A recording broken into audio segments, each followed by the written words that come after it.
Telugu flame క్షణక్షణం ఆనంద వీక్షణం. Telugu serials కు సంబంధించిన అప్డేట్స్ ఎప్పటికప్పుడు మీ వరకు రావడానికి తెలుగు ఫ్లేమ్ ఛానల్ ని సబ్స్క్రైబ్ చేసి పక్కనే ఉన్న బెల్ ఐకాన్ ని యాక్టివేట్ చేయండి.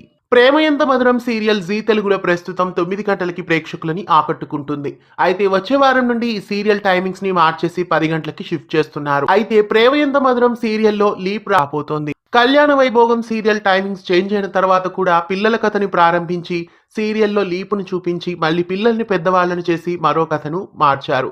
అయితే ప్రేమ ఎంత మధురం సీరియల్లో కూడా జనరేషన్ లీప్ రాబోతోంది. అయితే కొత్త జనరేషన్ కథని ప్రారంభిస్తే ఆర్య అనుల క్యారెక్టర్స్ ని తీసేస్తారు అని అనిపిస్తోంది. కళ్యాణ వైభోగం సీరియల్లో కూడా జై మంగా క్యారెక్టర్స్ ని తీసేసినట్లుగా అను ఆర్యల క్యారెక్టర్స్ ని తీసేసి మళ్ళీ పిల్లల్ని పెద్దవాళ్ళని చేసి కొత్త కథని ప్రారంభిస్తారు. ప్రేమ ఎంత మధురం సీరియల్ రాబోయే ఎపిసోడ్స్ లో లీప్ ఉంటుందని మీలో ఎంతమంది అనుకుంటున్నారు? ప్రేమ ఎంత మధురం సీరియల్ లీప్ ఉంటే బాగుంటుందా లేదా ప్రస్తుతం ట్రాక్ ని కొనసాగిస్తే బాగుంటుందా? మీరేమనుకుంటున్నారో కూడా కామెంట్స్ లో తెలియజేయండి. ఇలాంటి మరెన్నో తెలుగు సీరియల్ అప్డేట్స్ ఎప్పటికప్పుడు తెలుసుకోవడానికి ఛానల్ ని సబ్స్క్రైబ్ చేసి పక్కనే ఉన్న బెల్ ఐకాన్ ని యాక్టివేట్ చేయండి.